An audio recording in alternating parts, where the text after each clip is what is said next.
از وقتی یادم میاد همه میگفتن من یه جور خاصی خوشگلم. حتی وقتی بچه بودم هر کی منو میدید میگفت این بچه عجب چشم ابرویی داره. وای وقتی بزرگ شه ببین چی میشه. اما خب هیچ وقت نفهمیدم این چی میشه برای من یعنی چی. برای اونا فقط یه زرق و برق بیرونی بود. برای من شد یه قفسی که بیشتر و بیشتر دورم کشیده شد. من توی خانواده مذهبی و خیلی متعصب بزرگ شدم. یعنی تا چشم باز کردم فقط باید روسری سر می کردم. نباید می خندیدم جلوی کسی. نباید زیاد تو چشم می بودم. حتی راه رفتنم هم باید حساب شده می بود. مامانم همیشه می گفت شیرین تو با بقیه فرق داری. یه نگاه کافیه 1000 تا بلا سرت بیاد. حواست باشه. حالا من چیکار می کردم؟ هیچی. یه دختر بچه بودم که دلم میخواست مثل بقیه همسن و سالام آزاد باشم. کوچه برم، موهام باد بخوره یا حتی با صدای بلند بخندم. ولی هر بار که خواستم یکم خودم باشم یه دیوار بلند جلو روم سبز میشد. بزرگتر که شدم این نگاه ها سنگین تر شد. دیگه همه محله منو میشناختن. خیلیا وقتی رد میشدم نگاه هم میکردن. و این نگاه ها به جای اینکه باعث احساس خاص بودن کنم فقط فشار روی دوشم رو زیادتر میکرد. چون میدونستم پشت سرم 1000 جور حرف در میارن. بابام که دیگه نگو. از وقتی فهمید پسرا توی مدرسه و محله نگاه میکنن بیشتر از همه محدودم کرد. میگفت تا آبروی منی. نمیذارم هیچکی بهت چپ نگاه کنه. اما نمیفهمید همین بستنا، همین سختگیریا خودش 1000 تا نگاه چپ میاره. یادم یه بار فقط به خاطر اینکه لاک بیرنگ زده بودم دنیا رو سرم خراب شد. مامانم اونقدر دوام کرد که تا چند روز با هیچ کس حرف نزدم. منو نشون جلوی آینه و گفت تو نمیفهمی چقدر خطرناکی؟ همین یه ذره برق ناخن میتونه 1000 تا چشم رو سمتت بکشه. من همونجا فهمیدم انگار زیبایی من به جای اینکه یه نعمت باشه شده یه جور لعنت. خیلی وقت با خودم میگفتم کاش این شکلی نبودم. کاش چهره معمولی داشتم. کاش هیچ کس نگام نمی‌کرد. اون وقت شاید میتونستم آزادتر نفس بکشم. اما خب تقدیر یه چیز دیگه بود. از زبون من میشنوی زندگی با این محدودیت‌ها مثل راه رفتن با پاهای بسته است. میتونی بری اما هر قدمت درد داره. هر بار که دلت میخواد پرواز کنی یه دستی محکم میکشه پایین. یادم اون روزا تازه 15 سالم شده بود. هنوز درست حسابی نفهمیده بودم دنیا چه شکلیه. تازه داشتم توی وجود خودم دنبال معنا میگشتم. دنبال این که من کیم، چی میخوام، چرا با بقیه فرق دارم. ولی خب برای پدر من و خانوادم این چیزایی چه اهمیتی نداشت. تو ذهن اونا دختر هر چقدر زودتر عروس بشه یعنی آبرومندتر میشه. یه روز عصر همونطور یهو بابام صدام کرد. نشسته بود توی اتاق مهمونخونه. با اون حالت جدی همیشگیش گفت شیرین یه خواستگار خوب واسط پیدا شده. مرد خوبیه، کار و کاسبی داره. خانواده‌ش هم آبرو دارن. وقتشه که بری سر خونه زندگیت. منو میگی؟ قلبم ریخت. گفتم بابا من هنوز بچم. تازه دبیرستانمو شروع کردم. من نمیخوام. من هنوز اصلا نذاش حرفمو تموم کنم. با یه نگاه تیز گفت ساکت شو. دختر تا وقتی تو خونه باباشه حرفی نداره. ما بهتر از تو میفهمیم صلاحت چیه. اون شب تا صبح گریه کردم. مامانم هم میومد میگفت شیرین قسمتته. همه ما همین راه رفتیم. دختر که عاشق نمیشه، زندگی میکنه. بعد کم کم دلش گرم میشه. ولی من ته دلم میدونستم این حرفا یه دروغ شیرینه. مگه میشه آدمو به زور بندازی توی زندگی و توقع داشته باشی دلش کم کم گرم شه؟ 2 ماه نشد که با یه مرد 10-12 سال از خودم بزرگتر عقد شدم. مردی که نه دوستش داشتم، نه حتی میتونستم کنارش راحت نفس بکشم. نگاهش برام غریبه بود. حرفاش غریبه بود. وقتی میخندید حس نمی‌کردم بخوام باش شریک شم. یه جورایی همه‌چی برام زوری بود. شب عروسی وقتی همه داشتن میرقصیدن و میخندیدن من یه گوشه نشسته بودم و دلم میخواست زمین دهن باز کنه منو ببلعه. همه میگفتن خوش به حالت. شوهرت آدم درستیه. خوشگلم هستی، همه چی داری. ولی هیچ کس نمیفهمید من هیچی ندارم. چون دل ندارم برای اون زندگی. از فردای عروسی تازه فهمیدم این قفس چقدر تنگ‌تر شده. دیگه نه بابام بود که منو محدود کنه. حالا یه مرد بود که اسمش شده بود شوهرم. اونم توقع داشت من فقط اون چیزی باشم که خودش میخواد. من هر روز بیشتر تو خودم فرو میرفتم. حس میکردم شیرینی که همه ازش حرف میزدن همون زیبایی خاص شده بلا و لعنته. چون بابام فکر میکرد باید زودتر از شرش خلاص شه. چون همه دور و برش فکر کردن این دختر خطرناکه. بذارید زود شوهرش بدیم. ولی من فقط یه دختر بودم. دختری که دلش میخواست زندگی رو تجربه کنه. عاشق شه، بخنده، بخونه، برقصه، راه بره، بی هراس. از همون شب اول همه چی برام غریب بود. خونش بوی منو نمیداد. دیواراش برام سرد بود. حتی تختی که روش نشستم انگار میخواست منو پس بزنه. شوهرم حمید با یه حالت جدی اومد نشست کنارم. گفت از این به بعد دیگه زندگی ما شروع شده. تو هم باید یاد بگیری چطور زن من باشی، وظیفتو بشناسی. و منی که حتی نمیدونستم چی میگه. اون جملهش مثل پتک خورد تو سرم. انگار میخواست از همون اول خط کشی کنه که من دیگه هیچ کسی نیستم. جز زن اول. روزای بعد بدتر بود. من هنوز بچه بودم. دلم میخواست بخندم، لباسای رنگی بپوشم، آهنگ گوش بدم. ولی حمید هر بار با اخم نگام میکرد. میگفت این کارا بچه بازیه. تو الان خانومی، باید سنگین باشی. سنگین بودن از نظر اون یعنی بشین تو خونه، سرتو بنداز پایین. کاری نکن که کسی نگات کنه، با کسی حرف نزن. حتی وقتی میخواستم برم خونه مامانم با 1000 تا اجازه و منت بود. هر روز بیشتر حس میکردم از یه قفس افتادم توی قفس دیگه. تازه کوچیک‌تر و خفه‌تر. یادم یه بار با ذوق میخواستم واسه خونمون یه پرده رنگی بخرم. سبز روشن. چون همیشه عاشق رنگ سبز بودم. وقتی پرده رو آوردم حمید یه نگاه کرد و گفت این چه رنگیه؟ بچه بازی در آوردی؟ اینجا خونه است. مهد کودک که نیست. بعد پرده رو انداخت گوشه. همونجا اشک تو چشمام جمع شد. نه به خاطر پرده. به خاطر اینکه فهمیدم هیچ ذوق و خواسته ای از من قرار نیست جدی گرفته بشه. روز به روز دلم میخواست از اون خونه فرار کنم. اما کجا؟ همه فکر میکردن من خوشبختم. توی محله همه حسرت میخوردن به شیرین خوشگل که شوهر خوب گیرش اومده. کسی نمیفهمید پشت درای بسته من دارم ذره ذره خاموش میشم. بدتر از همه اون کنترلای ریز و درشتش بود. حتی وقتی میخواستم زنگ بزنم به دوستم یا با خواهرم حرف بزنم یواشکی گوش میکرد. یه بار گوشی رو گرفت از دستم. گفت تو زن منی. چه لزومی داره انقدر با بقیه حرف بزنی؟ هرچی داریم. همین جملهش برای من زهر بود. من حس میکردم دارم میمیرم. اون روزا خیلی وقتا شبا میشستم لب پنجره با آسمون نگاه میکردم. با خودم میگفتم شیرین تو هنوز جوونی. تازه نوجوونی تو میخواستی شروع کنی. اما الان توی زندونی. کی میخوای راهتو پیدا کنی؟ از یه جایی به بعد دیگه اشکام خشک شد. یعنی اونقدر گریه کرده بودم که چشمام دیگه توان نداشتن.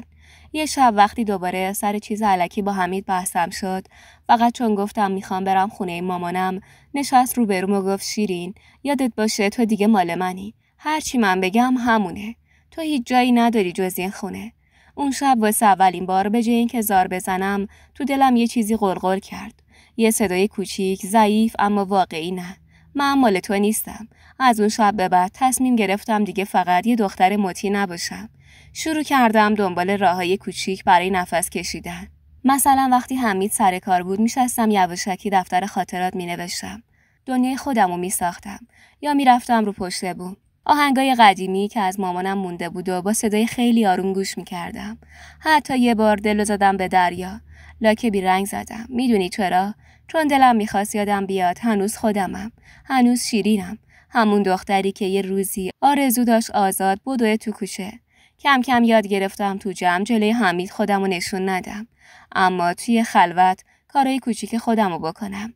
همین کارای به ظاهر کوچیک برام میشد یه جور عصیان، یه جور اعلام حضور. ولی راستشو بخوای این حس آزادی فقط یه جور بازی نبود.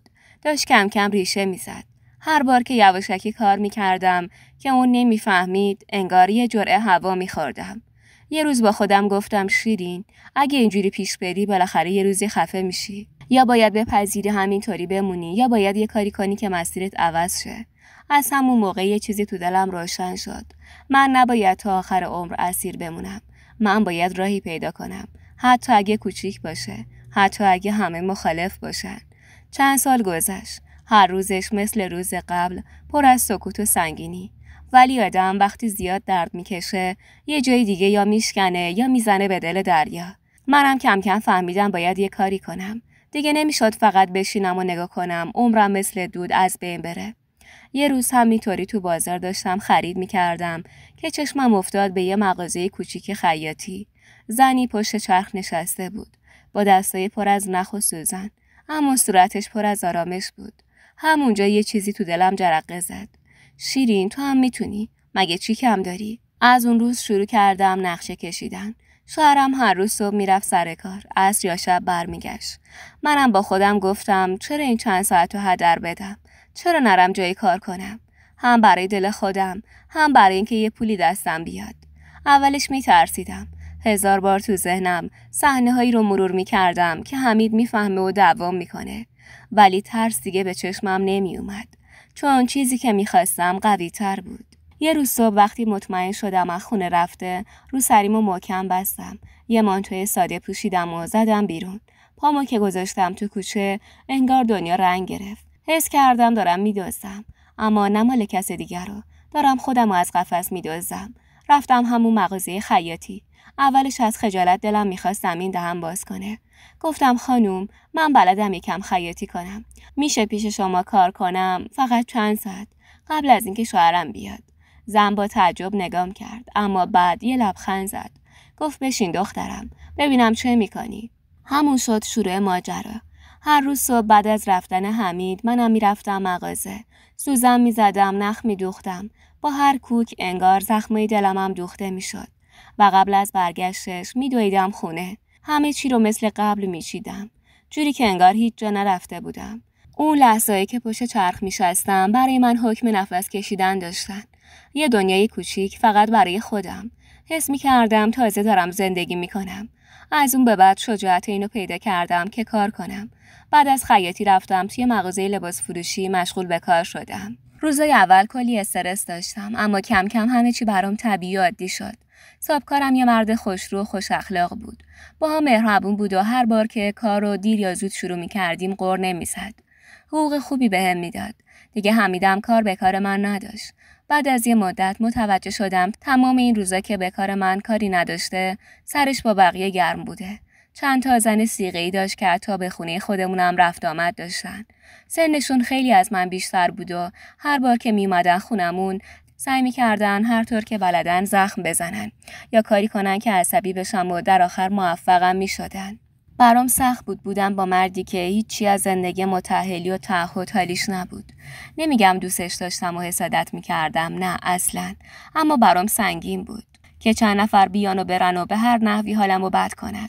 حمید که اصلاً براش مهم نبود، چیزی بهشون نمیگفت و هر بار منو تحقیر میکرد از اینکه عرضه نداشتم نگهش دارم و زندگیمو جمع و جور کنم.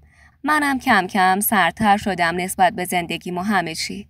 فقط رو کارم تمرکز کرده بودم، اما خب حس و حالم اینقدر بد بود که صاحبکارمم حال این روزامو متوجه شده بود. بهم گفت میتونم چند روزی و مرخصی بگیرم و نیام، اما من میدونستم خونه بودن حالمو بدتر میکنه. برای همین بهش گفتم نمیتونم کارو هندل کنم. یه روز که تو مغازه بودم انقدر حالم بد بود، یهو گریم گرفت و نمیدونستم تو اون وضعیت یهو صاحبکارم از کجا پیدا شد. متوجه حال و روزم شد. خیلی سریع در مغازه رو بست و بهم گفت میتونم باهاش حرف بزنم. باید سبک میشدم تا بتونم از این به بعدم ادامه بدم، بدون اینکه در نظر بگیرم اون یه مرد غریبه است یا هر چیزی. براش از همه چی گفتم، از همون زمانی که بچه بودم، از بعدش، از زندگی مشترکی که اصلا باب میلم نبود. انگار حس خوبی بهش داشتم که ساعت تو آغوشش گریه کردم و حرف زدم. وقتی به خودم اومدم خجالت زده بودم، اما حامد لبخند زد. اون روز نهار رو با هم تو مغازه خوردیم و از اون روز به بعد تایم بیشتر یا با هم دیگه میگذروندیم. اصلا یادم رفته بود که تو زندگی آدمی به اسم حمید هست. این کارو حامد برام انجام داده بود. بهم گفته بود باید برم پیش روانشناس تا ذهن خودم رو از اون آدم دور کنم. منم همین کارو کردم. خیلی کمک کننده بود و واقعا تاثیراتش رو گذاشته بود. همه چی ریشه توی بچگی داشت و کم کم با کمک خودم داشت درست میشد. چند ماه که گذشت تازه فهمیدم زندگی چه رنگی میتونه داشته باشه. اون مغازه کوچیک برام شد یه پناهگاه، جایی که وقتی درشو پشت سرم میبستم دیگه انگار هیچ غمی نبود. کم کم با دخترای دیگه‌ای که اونجا کار میکردن صمیمی شدم. هر کدومشون یه قصه‌ای داشتن، پر از سختی و درد. اما وقتی میخندیدن، وقتی با هم شوخی میکردیم، انگار همه اون زخما محو میشد.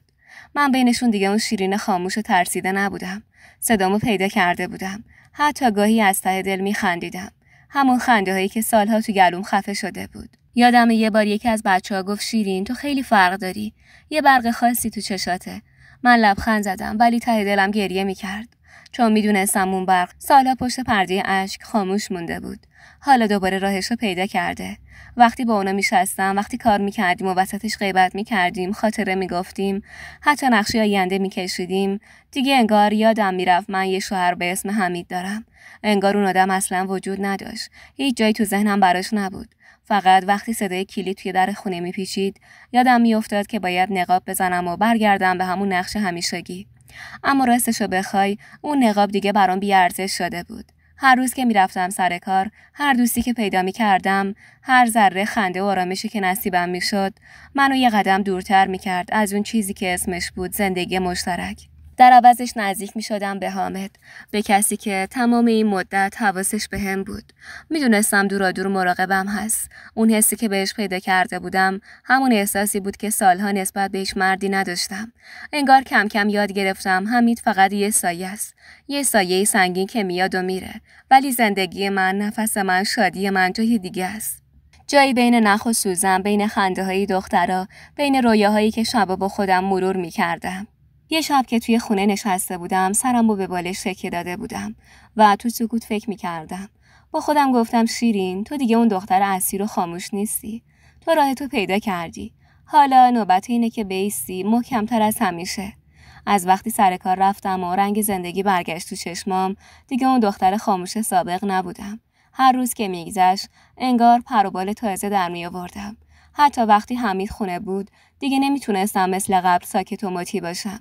یه جایی تو دلم قوی تر از ترس شده بود. یادم یه شب داشت طبق معمول گیر میداد که چرا دیرتر غذا رو گذاشتم. قبلا سریع عذرخواهی میکردم. سرمو مینداختم پایین. ولی اون شب فقط نگاش کردم و گفتم حمید، من خستم. منم آدمم. منم حق دارم نفس بکشم. فکر نکن همیشه همه چی طبق میل تو پیش میره. خودش ماتش برد. همچین حرفی هیچ وقت از من نشنیده بود. یه لحظه ساکت شد. بعد شروع کرد داد زدن. اما من دیگه نمی ترسیدم. از اون شب به بعد دیگه تو دلم یه تصمیم محکم شکل گرفت. گفتم شیرین، این زندگی مال تو نیست. تو حق نداری خودتو اینجوری دفن کنی. باید یه جوری خلاص شی. هر روز که میرفتم مغازه این فکر تو سرم پررنگ‌تر میشد. بچه‌ها وقتی قصه منو شنیدن میگفتن طلاق بگیر. چرا باید عمرتو بسوزونی؟ و این روزا من بودم که هیچ حمایتی نداشتم. اما وقتی حامد اومد و باهام راجع به این موضوع حرف زد، انگار یک کوه بار سنگین از رو دوشم بلند شد. اولش بهم پیشنهاد یه ارتباط عاشقانه رو داد. بعدم بهم گفت میتونه خیلی راحت از حمید طلاق منم بگیره. قبلا از این حرفا من میترسیدم. طلاق برای خانواده ما مثل یه لکه ننگ بود. مامانم همیشه میگفت زن تا دم مرگ باید بسازه. ولی من دیگه نمیخواستم بسازم. من ساخته بودم، له شده بودم، بس بود. یه روز صبح جلوی آینه وایستادم. رو سریم و سرم نکردم. به خودم نگاه کردم، به چشمام، به صورتی که سالها فقط گریه کرده بود. با خودم گفتم تو لیاقت خوشبختی داری، لیاقت آزادی. هیچ کس حق نداره تو رو زندونی کنه. همون روز وقتی حمید رفت سر کار، رفتم دفتر ثبت. سراغ مشاور حقوقی گرفتم. دستام میلرزید اما صدام محکم بود. گفتم من میخوام طلاق بگیرم. اون لحظه انگار بار یک کوه از دوشم برداشته شد. وقتی برگشتم خونه، برای اولین بار بعد از سالها حس کردم دارم به خودم خیانت میکنم. حس کردم یه جایی یه نوری هست که بالاخره میتونه راهو نشونم بده. اون روز که رفتم دادگاه خودم تنها بودم. نه دست یکی رو گرفتم، نه پشت کسی قایم شدم. فقط و فقط حمایت حامد رو داشتم. رفتم و با صدای لرزون ولی دلی محکم گفتم میخوام از شوهرم جدا بشم. کارمند دادگاه یه نگاه سنگین انداخت. انگار میخواست از چشمام بخونه که واقعا جدیم یا نه. ولی من دیگه برگشتی نداشتم. برگه ها رو پر کردم، امضا زدم. وقتی قلمو گذاشتم رو کاغذ، دستام یخ کرده بودن ولی توی دلم یه آتیش روشن شد. گفتم شیرین، تموم شد. دیگه تصمیم گرفتی. اما خب دنیا هیچ وقت آسون نمیگذره. خانواده هامون وقتی فهمیدن قیامتی شد. مامانم با چشم گریون گفت بی‌آبرو کردی ما رو. شیرین، دختر مردم طلاق نمیگیره، میسازه. بابام مثل کوه نشسته بود. فقط با خشم نگاه میکرد. گفت تا آبرومو بردی. چی کم داشتی؟ مگه حمید نون تو نمیداد؟ سقف بالا سرت نبود؟ هیچکس نپرسید من چی میخواستم. هیچکس نپرسید دل من زیر اون سقف چی کشید. خانواده حمیدم که نگو، انگار قاضی شدن. یکی یکی اومدن سرزنش. مادرش گفت تو ناشکری کردی. هر زنی آرزو داره جای تو باشه، ولی تو لیاقت زندگی نداری. خواهرش با تمسخر گفت خیال کردی کی هستی که میخوای طلاق بگیری؟ تو بدون شوهری چی نیستی. همشون انگار دست به دست هم داده بودن که منو خورد کنن. تحقیر، سرکوف، طعنه. ولی عجیب بود، هیچ کدومش مثل قبل رو من اثر نکرد. چون من تصمیممو گرفته بودم. هرچی میگفتن، هرچی میکوبیدن، تو دلم فقط یه صدا بود. تو حق آزادی داری. تو باید واسه خودت بجنگی. شاید ظاهرش این بود که من بین جمعیت سرزنش کننده وایستادم، اما تو دل خودم تنها نبودم. انگار یه شیرین دیگه کنارم بود. همونی که سالها خاموشش کرده بودن. حالا اون اومده بود، دستمو گرفته بود و میگفت بایست، محکم‌تر از همیشه. وقتی ماجرا جدی شد و فهمیدن من واقعا دنبال طلاقم، خانواده‌م هم دیگه شمشیر رو از رو بستن. بابام همون که همیشه فکر میکرد همه چی دست خودشه، نشست جلو روم و با صدای خوش گفت شیرین، این راهی که داری میری برگشت نداره. اگه طلاق گرفتی دیگه حق نداری بیای سمت ما. نه خونمون نه اسممون. از همین حالا بدون ما دیگه دختری به اسم شیرین نداریم. مامانم گریه میکرد، اما گریه‌ش هم بوی تهدید میداد. میگفت خودتو تباه نکن دختر. فکر آبروی ما باش. میخوای همه محله پشت سرمون چی بگن؟ خواهر و برادرم هم یکی یکی شروع کردن حرف زدن. یکی میگفت با همین کار هممونو بی‌آبرو میکنی. اون یکی میگفت شهر بدتر از حمیدم پیدا نمیکنی. خلاصه همشون به جای اینکه پشتم باشن مثل دیوار بلند مقابلم وایسادن. اون لحظه خیلی سخت بود. حس کردم دارم منو بین دو انتخاب میذارن. یا خودمو بکشم تو قفسی که تا حالا بوده، یا آزاد بشم ولی دیگه هیچ پناهی نداشته باشم. نشستم به همه نگاه کردم. چشمام پر اشک بود ولی صدام محکم شد. گفتم باشه. اگه قرار قیمت آزادی من بریدن از شما باشه میپذیرم. من دیگه نمیخوام مثل مرده زندگی کنم. شما میخواین بگین دختری به اسم شیرین ندارین. باشه. اما من میخوام بگم دختری به اسم شیرین تازه از امروز به دنیا آمده. همشون شوکه شدن. چون هیچ وقت همچین لحن و جرأتی از من ندیده بودن. وقتی از خونه زدم بیرون حس کردم زمین زیر پام خالی شد. ولی در عوض برای اولین بار بعد از سالها یه بادی به صورتم خورد که مزه‌اش شبیه آزادی بود. اون روز هیچ جایی نداشتم جز رفتم پیش حامد. واقعیتش نمیخواستم انقدر زود تصمیم بگیرم و به عنوان پارتنر کنارش باشم. برای همین باش حرف زدم که مدتی تو خونه‌اش زندگی کنم. اونم قبول کرد. حس می‌کردم با همه مردای اطرافم فرق داره. همینطورم بود. اون مردونگی تو وجودش داشت. ذات خوبش رو تو چند ماهی که تو خونش بودم بهم نشون داده بود. منم تصمیم خودمو گرفته بودم. این چند ماه به اندازه کافی شناخته بودمش و تصمیم گرفته بودیم با هم دیگه ازدواج کنیم. با خانواده‌اش حرف زده بود تا منو ببره معرفی کنه. استرس زیاد داشتم چون فکر می‌کردم حتما رفتار بدی باهام داره. اما اونا اونقدر خوب بودن و انقدر حس حمایت حامد نسبت به من زیاد بود که یه بار دیگه از تصمیمم خوشحال شدم. همه چی برام همونطوری رقم خورده بود که دوست داشتم و صبور بودنم بالاخره نتیجه داده بود. منم تونسته بودم مزه عشق واقعی و دوست داشتن حقیقی رو بچشم.